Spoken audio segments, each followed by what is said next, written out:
Assalamualaikum warahmatullahi wabarakatuh. Kita berjumpa lagi di mata kuliah aljabar rendah.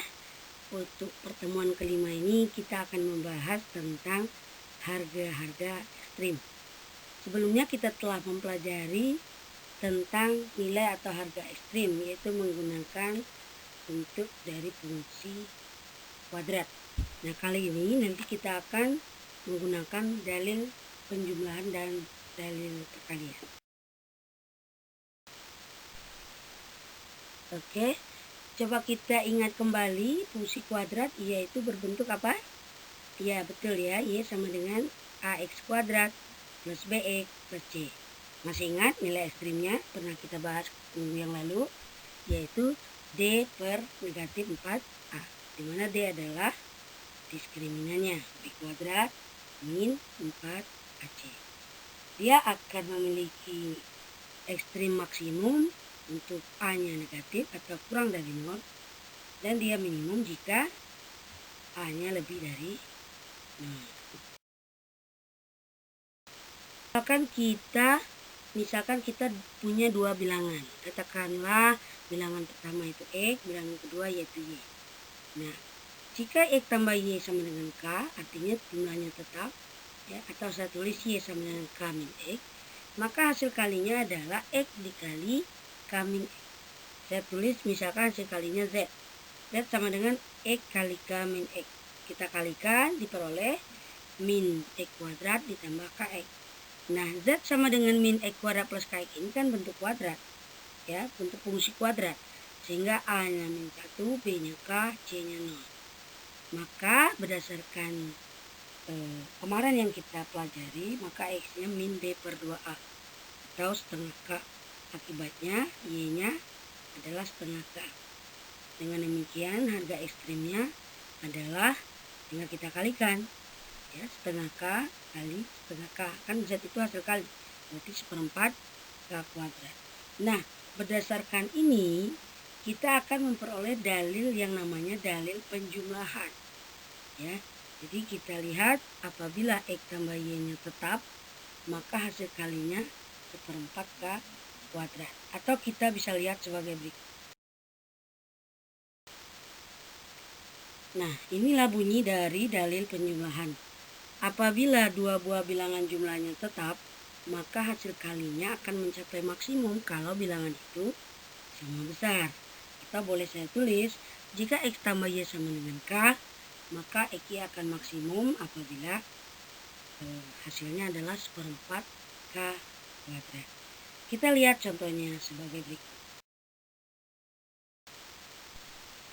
Oke, coba kita misalkan ya, ada soal seperti ini. Carilah ekstrim dari yang A, X kali 10 dikurang X. Kemudian yang kedua, akar dari X kali 10 dikurang X. Kemudian yang ketiga, 3 ditambah akar X kali 10 dikurang X. Nah, berdasarkan soal ini kita tidak perlu menghitung semuanya.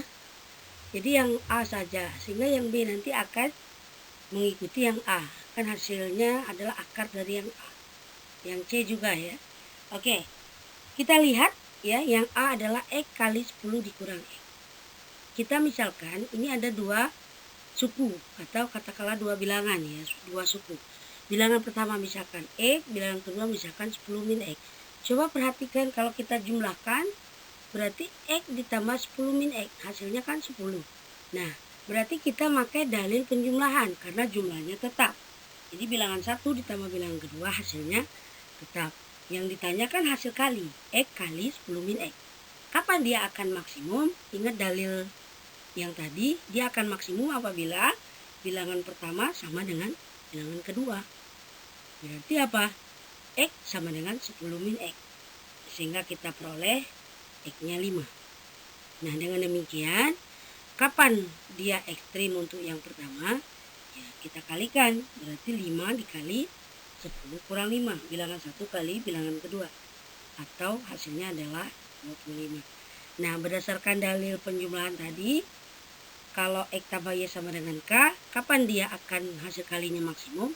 1/4 kali K kuadrat. Ingat ya, K-nya kan tetap 10, Berarti 1/4 kali 10 kuadrat sama dengan 25.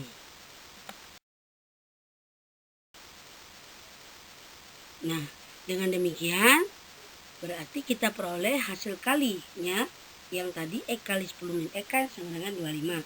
Sehingga untuk pertanyaan yang B tinggal kita masukkan saja, tidak perlu dihitung lagi. Akar 2 X kali 10 min X atau akar 25, hasilnya 5.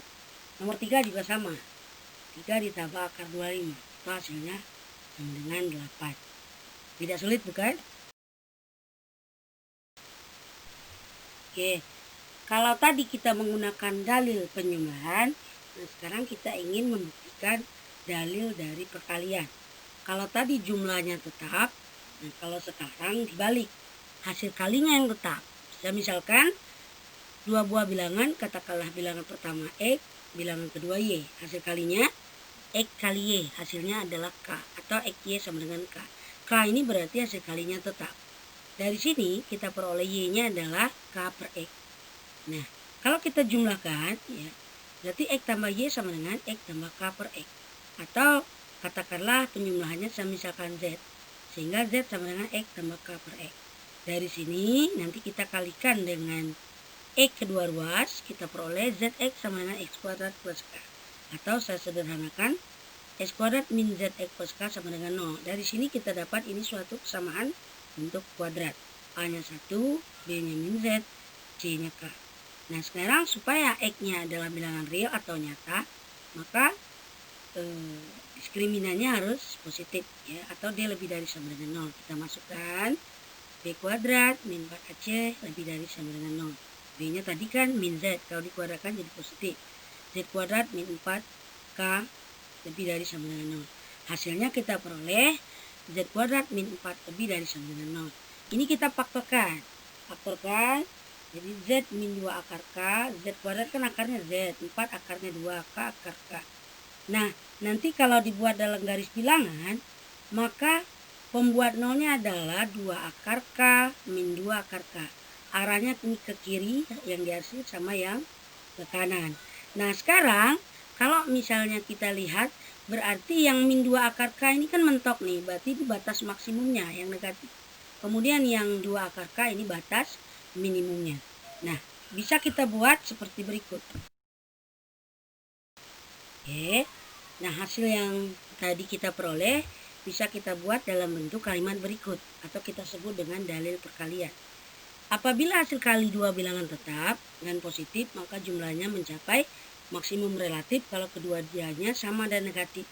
Minimum relatif kalau kedua-duanya sama dan positif. Tadi sudah kita buktikan di garis bilangan. Nah sekarang bisa ditulis secara matematika, jika X sama dengan K, K-nya positif, maka jumlahnya maksimum, X tambah Y akan maksimum, hasilnya adalah min 2 akar K, dimana bilangan pertamanya X, bilangan kedua Y itu sama, yaitu min akar K, karena dibagi 2 ya, makanya dapat min akar K. Kemudian X tambah Y nya minimum, yaitu 2 akar K, untuk X sama dengan Y, dengan akar K, ini juga dibagi 2, sesuai dengan bentuk dalil atau bunyi dalil perkalian, yaitu kalau kedua-duanya sama, ya, yang negatif itu maka jumlahnya maksimum, yang positif itu jumlahnya menjadi minimum.